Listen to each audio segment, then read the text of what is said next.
welcome to Kate's Kitchen Party. I'm very excited to have a chat with Shawn. Shawn, I would love to give you an opportunity to just introduce yourself to the good people of Brockville. My name's Shawn Davidson, and along with my wife Leah, we co-own and operate Tier 1 Supplements and Beck, Brockville's Elite Conditioning Center. So our gym and store are amalgamated into one, so it's kind of a niche little setup. Our store used to be located on King Street in the West End. Oh, I thought you still were. No. Now we've moved up. We used to be on King, and then the opportunity came up with a space next to our gym. So we literally just opened up a wall, moved our store up there, and we have more training space in the back too for various types of fitness and stuff too. So we've had the gym for going on 11 years, and the store just over 3 now. Yeah. So for those of us who don't work out, where is the new? Our gym is located on 1415 California Avenue, right next to our store too. So we used to be a CrossFit gym, and over the years we just kind of dropped that affiliation and just became, still standard functional fitness, CrossFit based. But we also cater to a lot of specific training for first responders because of our background being veterans.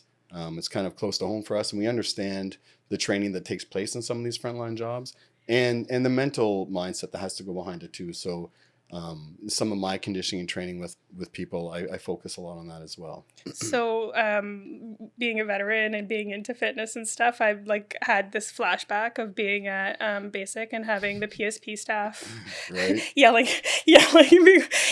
trying to do push-ups. And I'm terrible at push-ups, especially the way that they wanted me to do them. Yeah. And so I was that person that was always like, one, and they wouldn't get past 1, and I would do 20 and I would gas out, and I wouldn't be able to actually get to the end of the push-ups. Please tell me you're not. No, it's and I do recall those days. I remember hey guys, we're just gonna do 10 push-ups, and you think everyone can do 10 push-ups, but it took you 2 minutes to get past the number 3. So it was a very misleading environment, but you got used to that right from the get-go. So we've had the businesses both of them.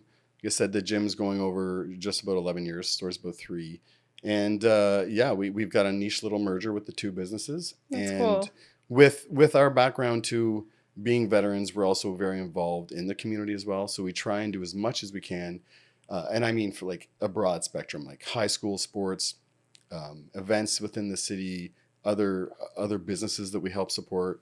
We're very big advocates of just kind of a lot of business support and networking. That's really cool.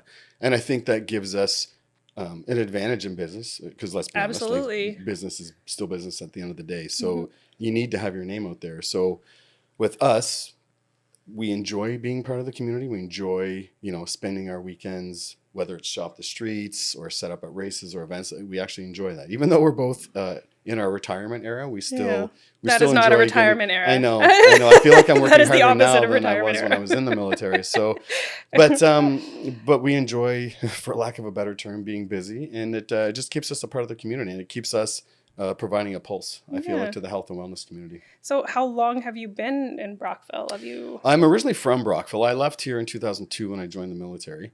Did my basic in St. Jean, like you and probably many others have. And then from there, my first posting was out in Alberta. I enlisted as infantry, PPCLI. So I was Princess Patricia's Canadian Light Infantry. That's intense, Yeah, so I went out to Edmonton, did some time there, did some tours, came back, and I had my youngest daughter was living in Ontario, but I was still in Alberta. So I wanted to get closer to Ontario, but I was going to be out of trade. So as you probably know, not too many Patricias are going to come to Ontario. We're kind of away from home, if you will. So I just was very fortunate and landed a posting at Kingston, working with the Combat Arms Advisor.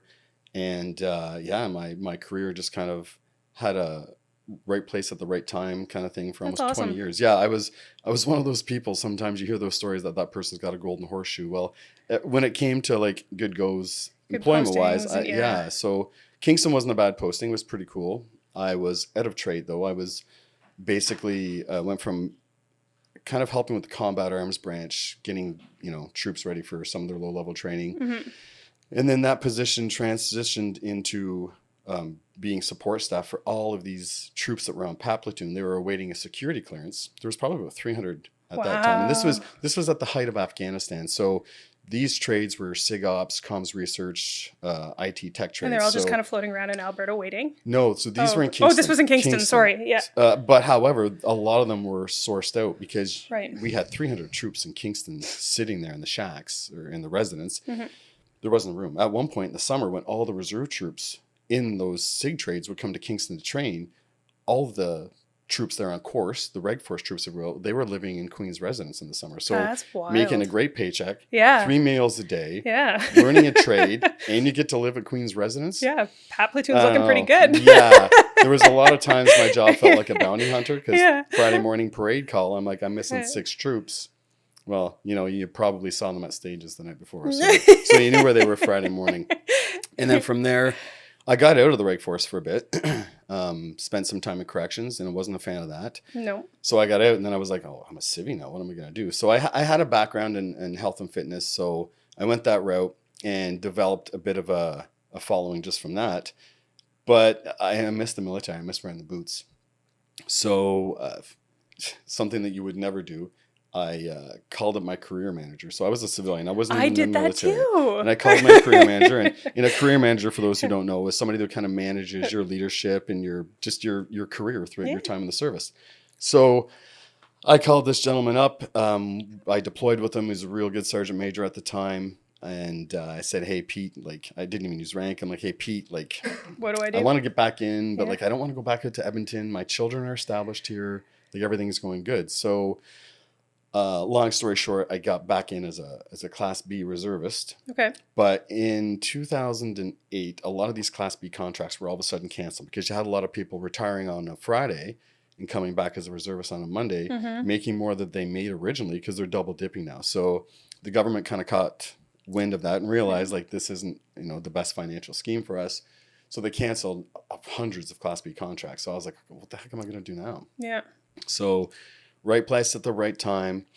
I ended up getting a small Class C contract at StarTop, which is the command unit for the Special Forces. Okay. So I worked at CanSoftCom in their command element, just doing like administrative work. And I came from an infantry background, a leadership, teaching background. I didn't know anything about using Excel spreadsheets and reply versus reply all. Like that's I literally met my wife by accidentally hitting reply on an email instead of reply all, which is a whole other funny story. But so I was literally thrown into the breach with that and adapted well.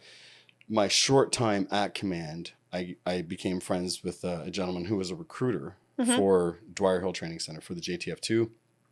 And without getting into a whole lot, we'd had some discussions and conversations back and forth. And he's like, have you ever thought about applying? And quick side note, I did some CP stuff in selection, close protection through the CF for a brief period of time. So I knew what the selection phase was going to be like and everything else. But I was like, man, I'm a little too old to be, doing hundreds of push-ups a day and, that's an intense wearing gray coveralls and carrying a lead pipe for 7 days. No, that's not for me anymore. Those days have passed. So I've been down that road. I've had that fun, but you called it fun. I call it torture. Well, yeah. I mean, I was not a fan of combat school because that's what my therapist suggests. But for the most part, I was at the right place at the right time. This gentleman had said, there's a couple of branches that are open within the SOF element. Yep. Why don't you just go have an interview? So I had some interviews, and you probably know enough about the military, being a veteran yourself, that some of these interviews you often wonder, like, okay, is there like some subliminal questions here you're asking me? Like some of these, like, would I like to do the job of a florist? I don't know. Like, why? Are you asking me or telling me, right? So did some interviews, had a bunch of questions and scenarios thrown at me. And a couple of days later, this gentleman came into my office. He's like, Shawn, it's not official because you haven't had the message yet, but K9 wants to pick you up and hire you. I'm like, K9?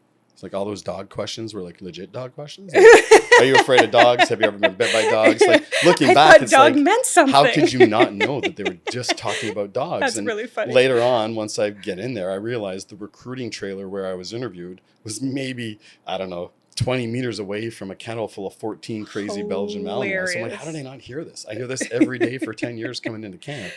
So I guess I was just zoned in. Observation skills. Right? Yeah. My situational awareness was a lack.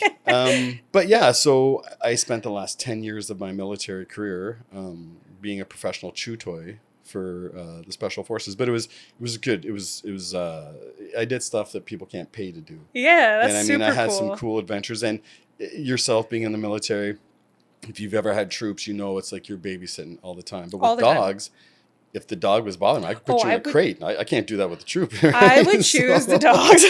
And I mean, the dogs never really argued. And if they did, you just give them some treats and they were fine. So that's I mean, cool though. Yeah. So yeah, it was a cool adventure. My whole 20 years was just randomly, like even getting posted. And I can talk about this now.